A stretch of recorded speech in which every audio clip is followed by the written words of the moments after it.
हमारा बीच में नहीं रहे, श्रद्धावान बौद्ध उपासक बुद्धि विहार के प्रधान जी, श्रद्धावान उपासक सियाराम जी, जिनका देहांत 1 जुलाई 2021 को हो गया था।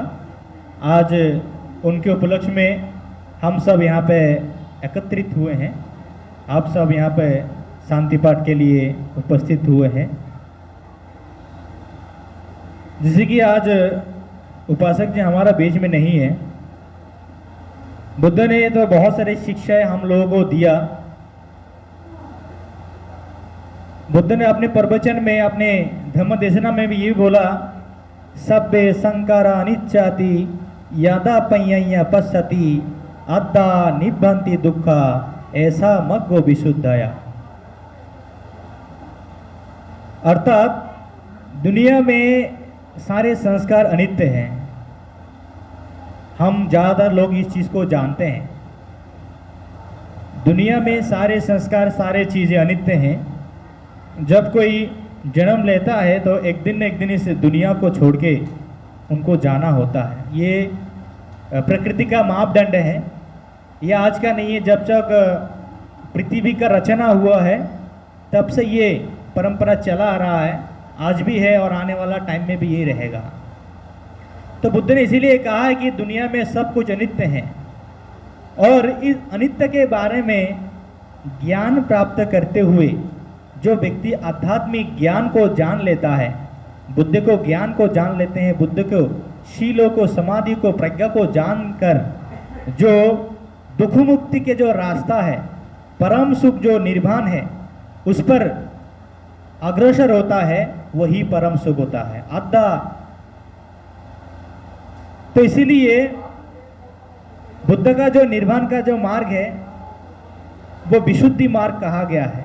तो हम सभी लोगों को यही प्रयास करना चाहिए कि हम सभी लोग बुद्ध के ज्ञानों को, बुद्ध के धम्मों को फॉलो करते हुए, उनके बताए हुए उपदेश में चलते हुए हम अपने जीवन के जो समय है उसको खराब ना करके धम्म के रास्ते पे चलते हुए हम निब्बान तक पहुँचे। क्योंकि निब्बान ही परम सुख है, निब्बान ही सुगति के रास्ता है और निब्बान ही दुख मुक्ति का रास्ता है। बहुत सारे बातें हैं, लेकिन बुद्ध ने तो बहुत सारी शिक्षाएं हम लोगों को दिया। 45 वर्ष में 84,000 धम्म उपदेश बुद्ध ने हम लोगों के लिए दिया। लेकिन हम लोग को जो बुद्ध की शिक्षाओं को अभी तक नहीं समझ पाए। यदि हम बुद्ध की शिक्षा को समझ जाते और बुद्ध के ज्ञानों का अपने जीवन में उतरना शुरू कर देते तो आज जो पृथ्वी का जो सिचुएशन है वो शायद पैदा नहीं होता है। तो आज कुछ और देखने को हम लोगों को मिलता है। तो इसीलिए बुद्ध का जो धम्म है वो बहुत गहराई के धम्म है। अब तक दुनिया में बड़े बड़े ऋषि संत मुनि आए, बड़े बड़े वैज्ञानिक आए, लेकिन भगवान बुद्ध का धम्म का अंत नहीं कर पाया, क्योंकि ज्ञान का कभी अंत नहीं हो सकता है। तो इसीलिए हम लोगों को आज जितना सारे धम्म दान भिक्षुओं ने आप लोगों को दिया, ज्ञान दान आप लोगों को दिया, ये बहुत महत्वपूर्ण बात है। यदि आप अपने जीवन में ये इम्प्लीमेंट करते हैं तभी ये इम्पोर्टेंट है। यदि आप अपनी लाइफ में इन बातों को इम्प्लीमेंट नहीं करते हैं, एक कान से सुना और दूसरे कान से निकल देते हैं, तो इन बातों का कोई अर्थ नहीं है। तो इसीलिए हम लोगों को सुनने के साथ साथ उसको मनन करने के साथ साथ अपने लाइफ में इम्प्लीमेंट करना चाहिए। आप अपने दिनचर्या में बुद्ध के ज्ञानों को, बाबा साहब के शिक्षाओं को उसमें ऐड करना चाहिए। तब जाके हमारा जो ड्रीम है वो सक्सेसफुल होगा, हमारा जीवन सुंदर होगा।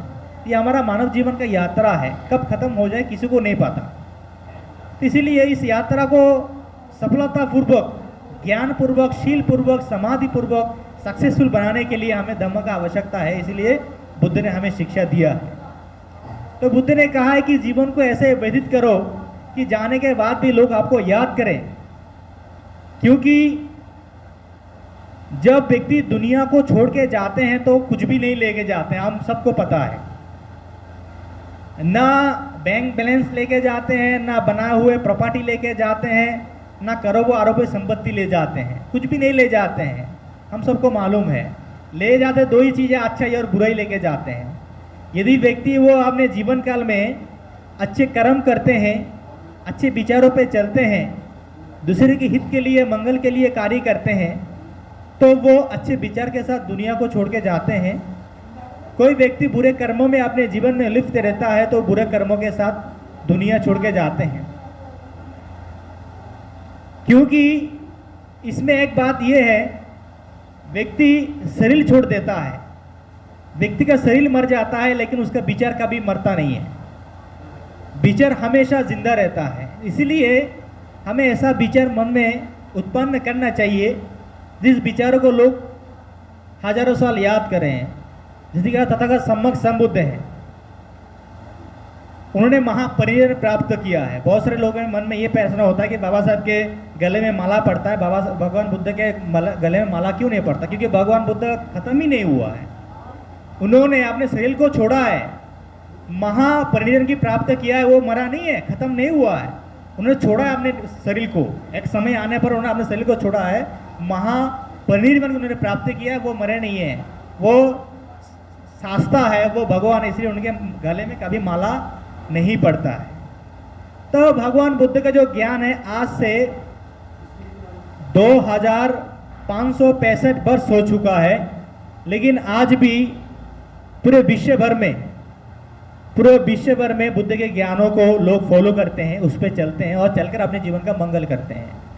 तो मेरे कहने का तात्पर्य यह है, क्योंकि व्यक्ति खत्म हो जाते हैं, व्यक्ति का शरीर मर जाता है, व्यक्ति का विचार कभी मरता नहीं है, व्यक्ति का विचार हमेशा जिंदा रहता है। यदि आप अच्छे विचार में साथ, अच्छे कर्म के साथ आप जीवन व्यतीत करेंगे तो आपका विचार हमेशा लोगों के बीच में जिंदा रहेगा। बाबा साहेब का, डॉक्टर अंबेडकर का जो विचार है वो हमारे बीच में जिंदा है और हमेशा रहेगा। इसीलिए हमें जीवन काल में अच्छे विचारों के साथ, अच्छे धम्मों के साथ, अच्छे कर्मों के साथ चलना चाहिए और निब्बान की जो परम सुख है वो प्राप्त करना चाहिए। क्योंकि व्यक्ति जैसा कर्म करता है उसको वैसा ही फल मिलता है। ये बुद्ध का धम्म है, ये बहुत कोई आम धम्म नहीं है, ये बहुत गहराई के धम्म है। यदि व्यक्ति इस पर विचार करे, इस पर सोचे, मन तन से इसके गहराई के अंदर जाए, तो व्यक्ति ये दुनिया, ये संपत्ति, ये प्रॉपर्टी, ये धन दौलत सब कुछ भूल जाएगा। क्योंकि उनको ये पता चल जाएगा कि ये मेरा ही नहीं है, ये मेरा अपना ही नहीं है, जिसका पीछे मैं रात दिन दूसरे का अत्याचार करता हूँ, दूसरे को लूटपाट करता हूँ, दूसरे को झूठ बोलता हूँ, चुगली करता हूँ, दूसरे का हत्या करके जो धन मैं कमा रहा हूँ वो धन मेरा नहीं है। जब उनको ज्ञान प्राप्त होगा तब उनको पता चला कि ये धन मेरा ही नहीं है, तो मैं किसके लिए कमा रहा हूँ और किसके लिए इतना बुराई, दूसरे के अमंगल कामनाएं, दूसरे के साथ गलत कर्म मैं क्यों कर रहा हूँ? क्योंकि ये संपत्ति मेरा नहीं है। जिस संपत्ति के पीछे आप रात दिन भाग रहे हो, झूठ बोल रहे हो, चुगली कर रहे हो, दूसरे के बुराई कर रहे हो, दूसरे के ऊपर अत्याचार कर रहे हो और ये सारे गलत कर्म करके आप जो धन कमा रहे हो, ये धन आपका नहीं है। तो बुद्ध का धर्म, हम धर्मों को जैसे जैसे पढ़ेंगे तो हम ऐसे ऐसे ज्ञान प्राप्त करेंगे।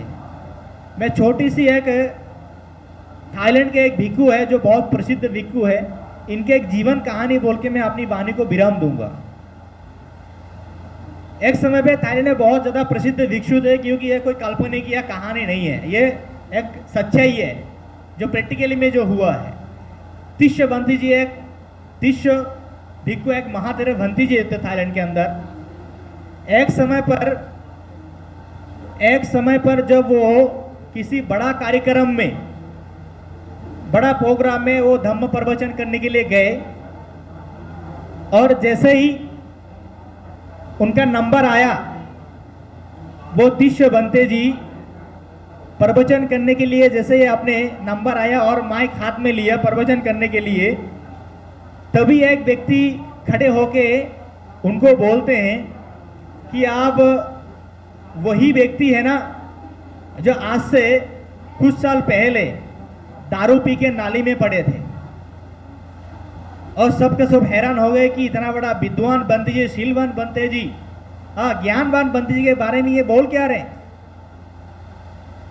तो उन्होंने जब ऐसा क्वेश्चन किया कि आप वही हैं जो आज कुछ साल पहले दारू पी के नाली में पड़े थे, तो सब लोग जब हाँ करके देख रहे हैं कि ये बोल क्या रही है आदमी बंती जी के बारे में, तो तब भंत जी ने बोला कि ये जो उपासक बोल रहे हैं ये बिल्कुल सही बोल रहे हैं, मैं वही व्यक्ति था, आपने बिल्कुल मुझे सही पहचाना, मैं वही व्यक्ति हूँ जो दारू पी के नाली में पड़ा था। तो लोगों के मन में इच्छा आया, उनके मन में कि भंते जी उस समय के हालत, एक व्यक्ति दारू पी के नाली में पड़ा है और वो व्यक्ति आज इतना बड़ा ज्ञानवान, शीलवान, विद्वान भिक्षु, ये आपका जो बीच का यात्रा कैसे है हमें थोड़ा बताइए। तो उन्होंने बोला उनके बारे में, जब वो गृहस्थ जीवन व्यतीत कर रहे थे तो एक बार वो दारू पी के नशे में घर आया और साथ में एक दारू का बोतल भी था। घर पे आने के बाद उसके एक छोटी सी बच्ची थी 3-4 साल की, वो टेबल पे पढ़ाई कर रही थी। तो दारू के बोतल वो टेबल पे रखा और उनकी जो धर्म पत्नी है वो उसी समय चीवरदान से आ रहे थे। वर्षावास के बाद जो चीवरदान होता है, कठिन चीवरदान, वहाँ से वो आ रहे थे। कठिन चीवरदान खत्म करके उस संगदान से वो आ रहे थे घर पे लौट कर, वो तैयार होकर अपने प्रेयर कर रहा था बुद्ध के सामने, और बच्ची टेबल में पढ़ रहे थे। वो दारू पी के नशे में आया, बोतल वहाँ रख दिया टेबल में और फ्रेश होने चले गए।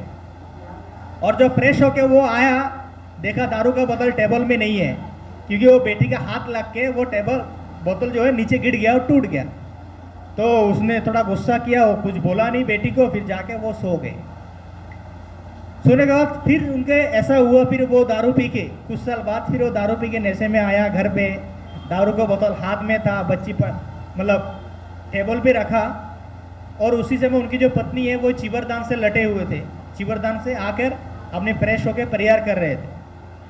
तो बोतल में जब वो दारू रख रहे थे तो उसके मन में एक बात आया कि आज 2 साल हो गए मेरे बेटी खत्म हो गई। तो दारू का बोतल उसने रखने के बाद चले गए फ्रेश होने।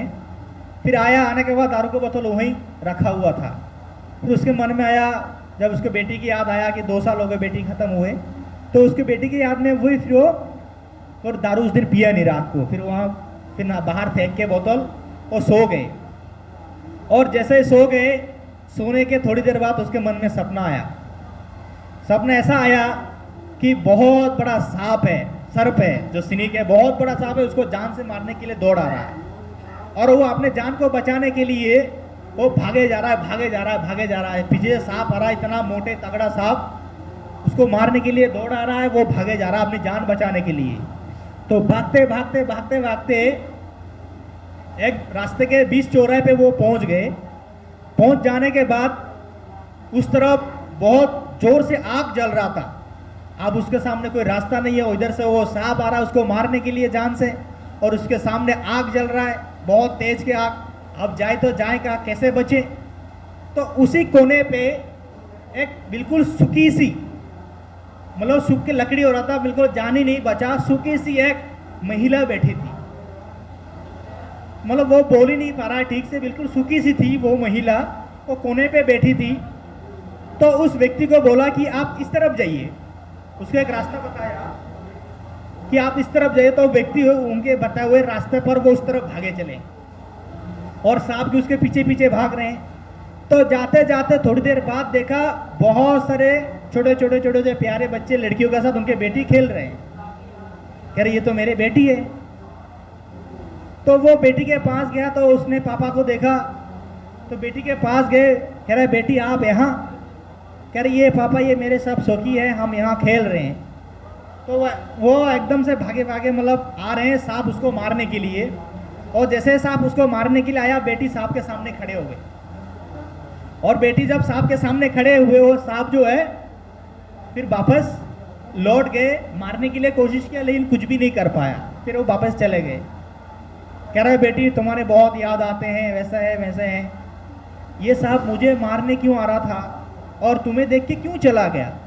कह रहे पापा जी, जिनके अंदर धम्म का गुण है, जिनके अंदर शील का गुण है, जिनके अंदर प्रज्ञा का गुण है, ये कितना ताकतवर सांप क्यों ना हो, उनका कुछ भी नहीं बिगाड़ सकता। जिनके अंदर धम्म का गुण है, शील का गुण है, सही मायने में ये बात प्रैक्टिकल है। ये भगवान बुद्ध के समकालीन बहुत सारे लोगों के साथ ये घटना हो चुका है। कुछ भी, कितना भी उपद्रव हो, कितना भी दुर्घटना हो, कितना भी महान मतलब अशुभ कार्य हो, आपका कुछ भी नहीं बिगाड़ सकता। तो दूसरे आपको मारने के लिए कोशिश करें, आपको नहीं मार सकता। ये धम्म का गुण है। सही मायने में यदि आप शील का पालन करते हैं, उन्होंने बोला कि ये धम्म का गुण के सामने, शील का गुण के सामने, प्रज्ञा के गुण के सामने ये दुष्शक्ति कुछ भी नहीं है। कह रहे पापा जी ये सांप कौन पता है?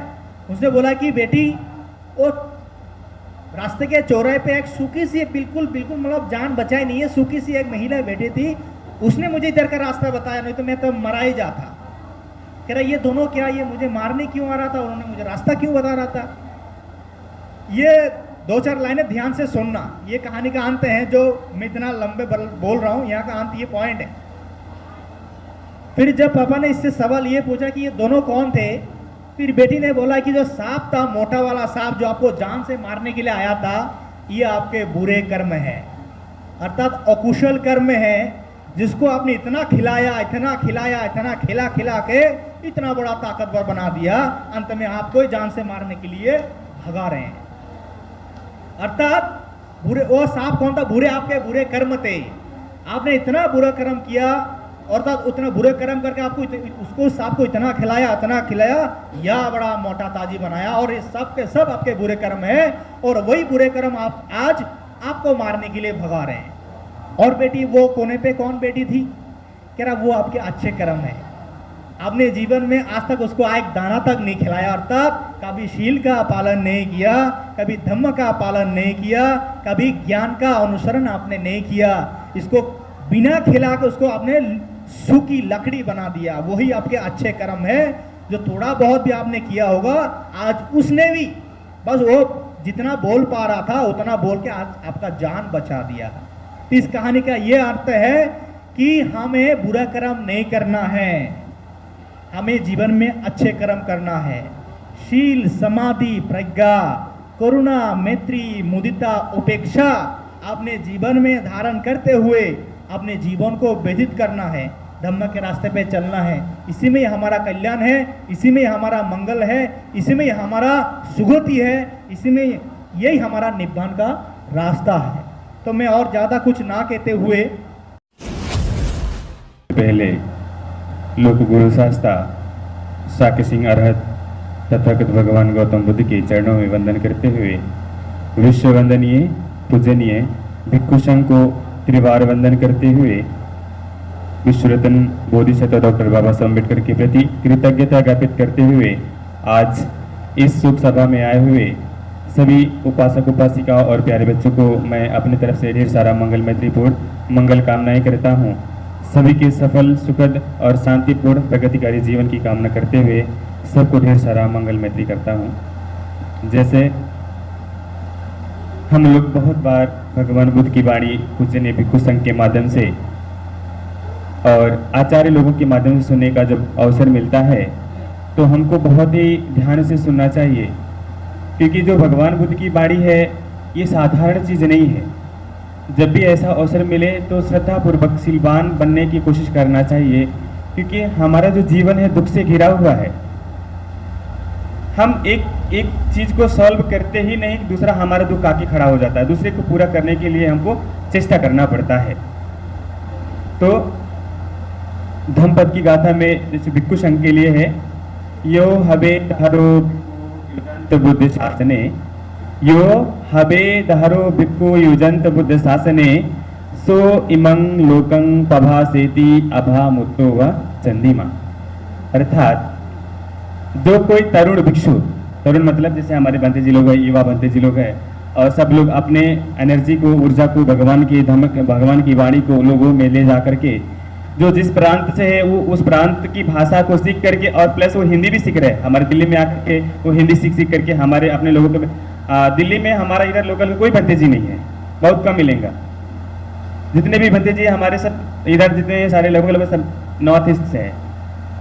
ये वो गुण है धम्म का कि हमको धारण करने के लिए, बुद्ध के सिद्धांतों को, बुद्ध की शिक्षाओं को सीखने के लिए हमको ऐसे भंते जी बनना पड़ेगा।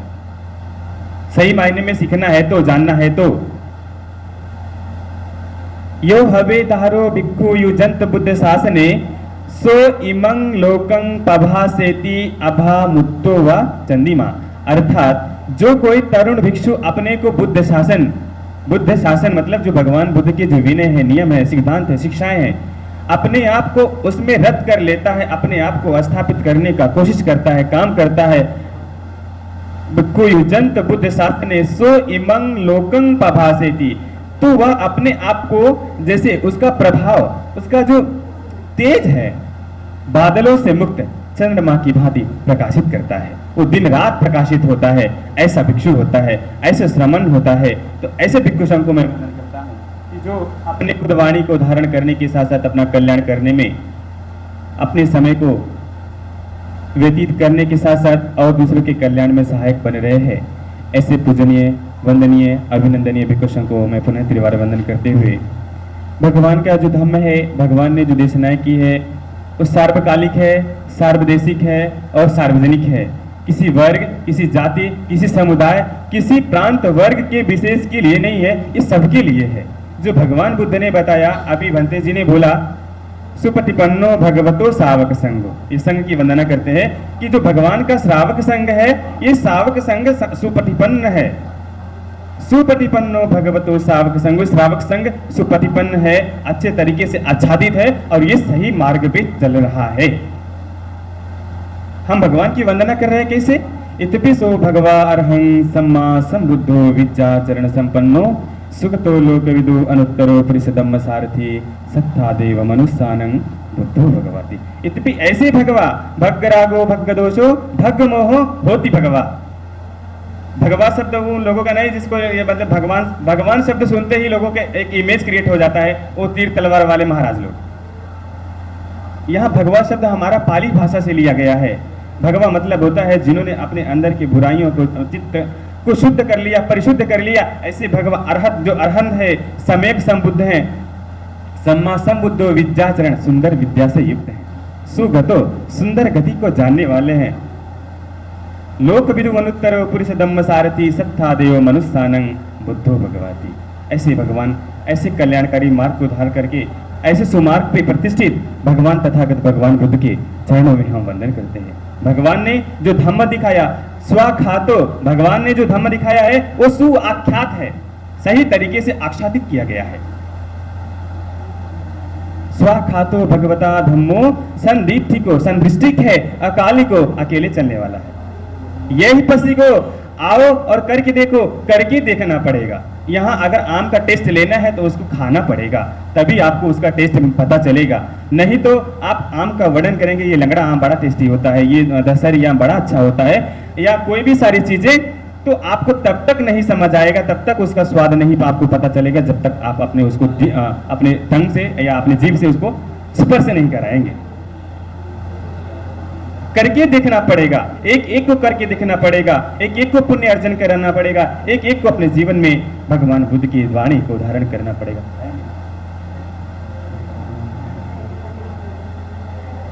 तो इस तरीके से अकाली को, यही पसी को, ओपनई को पच्चतंग वेदी तब्बो व्योहिति, जो विद्या से युक्त रास्ता है, जो भगवान बुद्ध ने सुआख्यात कर दिया धम्म को सही तरीके से, उच्चपटिपन्नो भगवतो सावक संघो, सुपटिपन्नो भगवतो सावक संघो, उच्चपटिपन्नो भगवतो सावक संघो, यांग पटिपन्नो भगवतो सावक संघो, सामीच पटिपन्नो भगवतो सावक संघो। इस श्रावक संघ उच्च पटिपन्न है, सुपटिपन्न है, याय पटिपन्न है, सामीची पटिपन्न है, आच्छादित है, अंजल करणीय अनुत्तरंग पुयंखे तंग लोकसाति।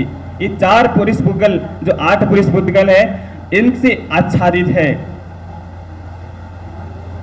तो ऐसे संघ को हम वंदन करते हैं, क्योंकि जो हमारे जीवन में जो घटनाएं घटती है, ये प्राकृतिक घटनाएं हैं। जितने भी अगर हम अपने इतिहास की तरफ चलते हैं, जो संस्कार का निर्माण किया, जब इंसान के जीवन में समझदारी विकसित हुई, तब वो समय समय पर उन्होंने अपने जीवन को सुव्यवस्थित तरीके से चलाने के लिए उन्होंने संस्कारों का निर्माण किया। हर धर्म का अपने अपने तरीके से वो संस्कार करते हैं, चाहे वो हमारे घर परिवार में हमारे परिवार का कोई भी परिजन बिछड़ जाए, या जन्म का हो, नामकरण का हो, विवाह का, हर धर्म में संस्कार का महत्व है। ऐसे ही जो शांति पाठ किया जा रहा है, ऐसा नहीं है कि क्या नाम है, हम लोग यहाँ कुछ ऐसा करेंगे और वहां स्वर्ग का दरवाजा खुल जाएगा। स्वर्ग का दरवाजा कहीं नहीं खुलेगा। अगर हमने पुण्य कर्म किए हैं, हमने शील का पालन किया है, हमने सद्धर्म को धारण किया है, तो हमें कहीं स्वर्ग की दरवाजा खुलने की जरूरत नहीं है। हमने जीवन में जीते जी स्वर्ग को प्राप्त कर लिया है। हमारे बच्चे ने हमको खूब सेवा की, हमारे बच्चों ने हमको खूब सहयोग किया, हमारे बच्चों ने हमको खूब अच्छे से सेवा सत्कार करके हमें किसी तरीके की कोई परेशानी नहीं हुई दी, तो कोई परेशानी जीते जी नहीं होने दिया, तो ये सबसे बड़ा स्वर्ग है, ये सबसे बड़ा सुख है, ये सबसे बड़ा लाभ है। और जीते जी उन्होंने पानी नहीं दिया, उन्होंने क्या नाम है हमको दवाई नहीं दी, खाना नहीं दिया, कपड़ा नहीं दिया, और उसके बाद हम इतना बड़ा बड़ा उनके नाम से दान कर रहे थे। ये सारा व्यर्थ है, ये कोई दान नहीं है, ये व्यर्थ है। इसलिए कि माता पिता, जो वैसे अभी बंते जी ने बोला, माता पितु उपट्ठानं पुत्र दारस संगो, महामंगल सूत्र में भगवान बुद्ध ने बहुत सारे उपदेश दिए। श्रावस्ती की पावन भूमि पे सबसे ज्यादा उपदेश भगवान बुद्ध ने दिया। उसमें महामंगल सूत्र, जिससे अभी भिक्षु संघ ने पूजनीय भिक्षुनी जी ने सबने मिलकर के सबके मंगल के लिए जो ये बात बताई, इसमें है माता पितु उपट्ठानं पुत्र दारस संगो अनाकुलाचक मनता एतंग मंगल मुत्तमं। माता पिता की सही तरीके से, उचित तरीके से देखभाल करना, सेवा करना, सत्कार करना, भोजन देना, कपड़ा देना, दवाई करना, पुत्र और पुत्री दोनों का कर्तव्य है।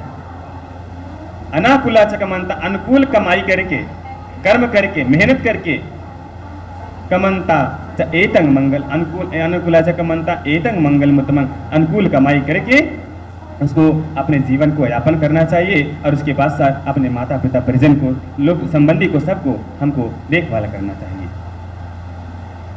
सुखो बुद्धानं उपादो, सुखो बुद्धानं उपादो, सुखो सद्धम्म देशना, सुखा संघर्ष सामग्री समगानं तपो सुखो। सुखदायक है इस लोक में बुद्ध का उत्पन्न होना। बुद्ध जन्म नहीं लेते। सुखदायक है इस लोक में बुद्ध का जन्म लेना। सुखा सद्धम्म देशना, ऐसे पूजनीय भिक्षु संघ को बुला करके जब भी अवसर मिले तो सुखा सद्धम्म देशना, सुखदायक है सद्धम्म की देशना करना, श्रवण करना। सुखा संघर्ष सामग्री समगानं तपो सुखो, और समग्र रूप से जो संघ है सुखदायक है। संघ का दर्शन करना दुर्लभ होता है। सर्वप्रथम सम्यक संबुद्ध को वंदन करते हुए डॉक्टर बाबा साहब आम्बेडकर जी के लिए मेरे श्रद्धा सुमन, भिक्षु संघ को वंदन। और आज जो उपासक संघ अनारकली बुद्ध विहार आम्बेडकर बुद्धिस्ट सोसाइटी के लिए मेरी मंगल कामना। और हमारे बीच में हमारे उपासक नहीं रहे, ये द बुद्धिस्ट सोसाइटी से जुड़े रहे, कार्य करता रहे, और मेरा इनका लगभग एक 29 साल का हमारा अपना संपर्क रहा है। सियाराम जी गौतम, उनका 1 जुलाई को हमारे बीच में से, आप सबसे बीच में से चले गए। आज सभी उपासक और भिक्षु संघ को परित्राण पाठ के उपलक्ष्य में बुलाया है। जो आता वो चला जाता है, ये जानते हैं। अनिच्छावत संखारा उपादवय धम्मिनो उपजित्वा निरोधति ते संगपो समो सुखो। सारे संस्कार अनित्य हैं। जन्म लेना और मृत्यु होना ये सृष्टि का नियम है, और निसर्ग के नियम के साथ जो पैदा हुआ वो जाएगा ज़रूर। पर प्रियों का जाना और अप्रियों का मिलना जितना दुखदायी है, क्योंकि किसी के पत्नी है उनकी और 3 बेटे बेटी हैं, इस प्रकार उनका परिवार और जिम्मेवारी छोड़कर गए हैं। 2 बेटों की शादी हुई, दोनों की होनी है, तो ये पूरी अपनी जिम्मेवारी नहीं पूरी हो सकी, तो वो परिवार के लिए, सभी के लिए दुखदायी है। पर ऐसा कहीं नहीं कि कोई पहले जाता कोई बाद में जाता, तो यही है। और ऐसा कोई घर न हो कि जहाँ कोई मरा न हो। कृषा गौतमी थी, उसके पुत्र को विषधर सांप ने डस लिया था, और माँ की ममता थी, पुत्र का मोह था। सारे लोग दुखी हो गए माँ की ममता, उसका आक्रोश देखकर। वो अपने मृत देह को चिपकाए घूम रही, और मेरा बेटा मूर्छित है, कोई नहीं ले जाए। एक व्यक्ति हमारे उपासक अमर सिंह जी बैठे हैं, ऐसे सज्जन उपासक ने कहा कि तथागत भगवान बुद्ध है और वो तुम्हारे बेटे को ठीक करा देंगे, वहाँ चले जा। कृष्णा गौतमी उठकर तुरंत निकल जाती और तथागत भगवान बुद्ध के पास जाकर कहती, हे तथागत, मेरे पुत्र को बिस्तर सांप ने डस लिया है, ये मूर्छित है, आप ठीक करा सकते हैं, मुझे आपके बारे में बताया है। तथागत भगवान बुद्ध कहते, हाँ कृष्णा ठीक हो जाएगा, पर मुट्ठी भर सरसों लाना। वो उठकर चल देती और फिर कहती, थोड़ा सुन लो कि जिस घर में कोई मरा न हो ऐसे ही घर के मुट्ठी भर सरसों लाना। और वो मुट्ठी भर सरसों के लिए जाती, पूरी नगरी भर में जाती और उसको मुट्ठी भर सरसों मांगती, सरसों मिलती, पूछती हैं आपके कोई मरा तो नहीं है। वो बोलते, देखो आज हमारे यहाँ 4 दिन हो गए हैं, हमारे दादा चल बसे, वहाँ की सरसों छोड़कर आगे चली जाती। आगे महिलाएं विलाप करती रहती हैं, मुट्ठी भर सरसों दो, सरसों मिलती, आपके घर कोई मरा तो नहीं। अभी अभी अर्थी उठाकर लेकर गए, महिला विलाप कर रही है दुख के कारण, छोड़कर चली जाती। उसके आगे चली जाती और उसके आंगन में मृतदेह पड़ा होता है, लोग अर्थी सजाते रहते, मुट्ठी भर सरसों मांगती, मुट्ठी भर सरसों तो मिलती हैं, पर बोलते कोई मरा तो ये देखो ये मृतदेह, अभी उनको अंतिम संस्कार के लिए ले जा रहे। पूरे नगरी घूमती, ऐसा कोई घर नहीं मिला कि कोई मरा न हो। तो ये संसार के नियम हैं, कोई पहले जाता, कोई बाद में जाता। तो यही ऐसी पट्टाचारा थी। पट्टाचारा एक सेठ की लड़की थी और वो बड़ी हो गई, नगराध्यक्ष उसकी माँ थी, नगर सेविका अपने काम करती थी, बाप सेठ थे, दुकानदारी में मस्त रहते थे। लड़की बड़ी हो गई और बड़ी होने के बाद वो अपने नौकर के साथ दोस्ती कर गई और बाद में उनके पिता ने उसके लिए वर ढूंढने की कोशिश की, तो जितना धन बटोरा उतने धन लेकर उस नौकर के साथ पलायन कर गई। जाने के बाद उसको कई दिनों बाद पुत्र प्राप्ति होती है और वो माँ की याद आती, मुझे माँ के घर जाना, गरीबी कभी देखी नहीं थी। वो भी दुखी था, अरे इसके घर में पहुँचा दूंगा तो इसके परिवार वाले मुझे मारेंगे, कुछ करेंगे।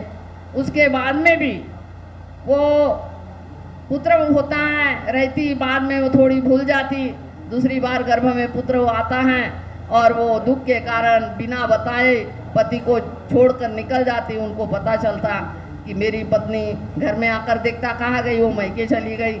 उसके पीछे पीछे वो भी हो लेता, रास्ते में मिल जाती।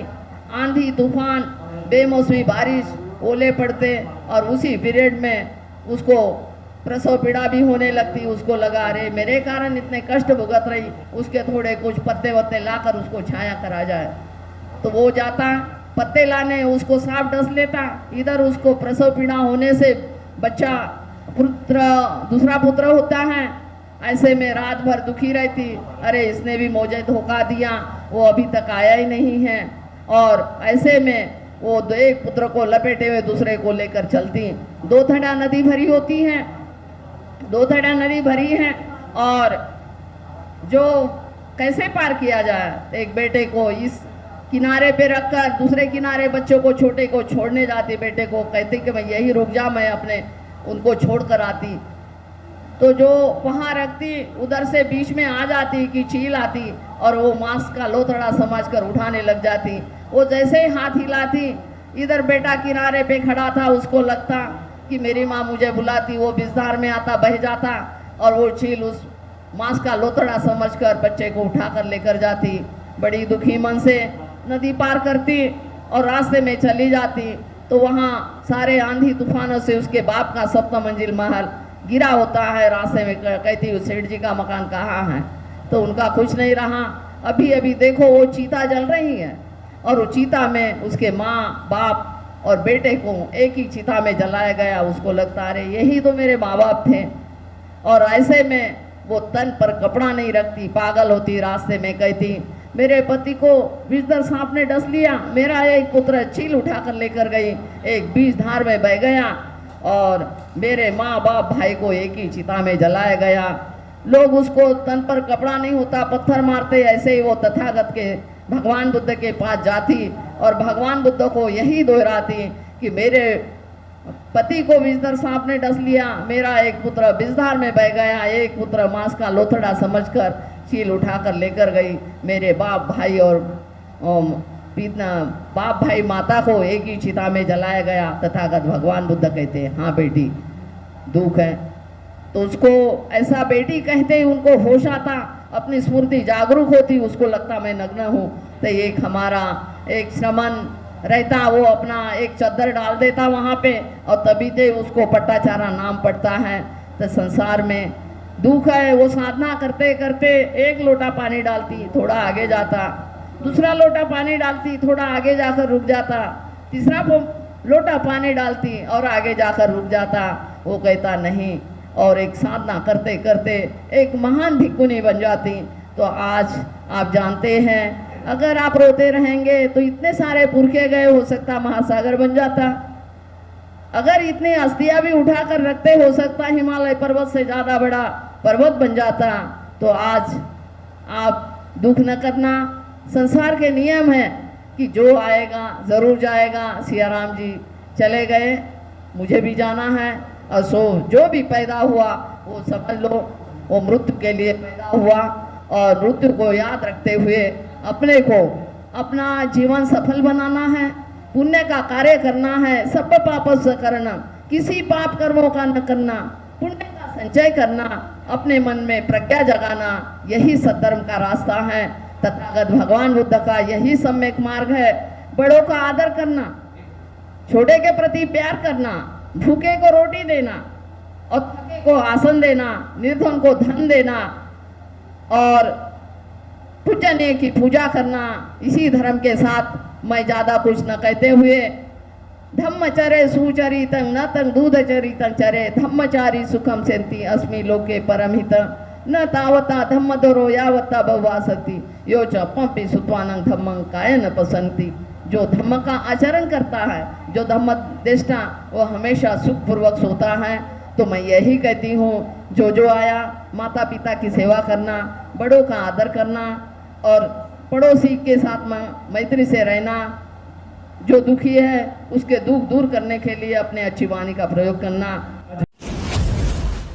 सत्व बाबा साहेब डॉक्टर भीमराव जी को नमन करते हुए, हमारे बीच उपस्थित को नमन करते हुए और सभी शोकाकुल परिवार तथा सभी दम बंधुओं, देखिए तथा अभी काफ़ी जी के जो विचार थे ने अपने रखे। तथागत भगवान बुद्ध ने भी कहा कि ये संसार है, जो व्यक्ति है, चाहे तो व्यक्ति है, चाहे पौधा है, वृक्ष है, या कोई छोटा सा जीव है या हाथी है, सब जीव हैं। जो आया है वो बड़ा होगा और उसका जाना निश्चित है। हम सभी हैं, कोई आगे जाता है, कोई पीछे जाता है, लेकिन जाना सभी को है। लेकिन हम एक सामाजिक प्राणी हैं, समाज में हम रहते हैं और हमारे जो रिश्ते नाते हैं समाज में एक दूसरे से अटूट हैं। हम बुद्धिस्ट हैं, सब भगवान बुद्ध के बाबा साहब को मानने वाले हैं, लेकिन फिर भी जब हमारे बीच से हमारा कोई संबंधी जाता है तो हमें थोड़ा दुख तो होता ही है। तो बुद्ध धर्म में शील बहुत ही आवश्यक है, बिना शील के काम नहीं चलता। शीलवान है। सियाराम जी बहुत लंबे समय तक एक शाखा जगतपुरी में है, बुद्धिस्ट सोसाइटी ऑफ इंडिया, भारतीय बौद्ध महासभा, जो बाबा साहब द्वारा बनाई संस्था है, उस संस्था के अध्यक्ष थे और बहुत दिन तक ये अध्यक्ष रहे। अब भी हम उनसे पिछले 2 महीने पहले मैं मिलने आया था, इनसे भी। हमारे बीच सागरा क्षेत्र के अध्यक्ष मौर्य जी बैठे हुए हैं, इनसे मिलते थे। कभी भी इनके स्वभाव में कोई ऐसा अटपटा सा नहीं लगता था, बिल्कुल शांत स्वभाव के व्यक्ति थे, बहुत शांत स्वभाव के, और बड़े प्रसन्न होकर के अतिथि का सम्मान करते थे। और कभी भी इन्होंने अपने घर से हमको चाय बिना पिलाए सम्मान किए हुए नहीं जाने दिया। तो ऐसे शीलवान व्यक्ति को हम सदैव याद करते हैं, सभी लोग उसको याद करते हैं।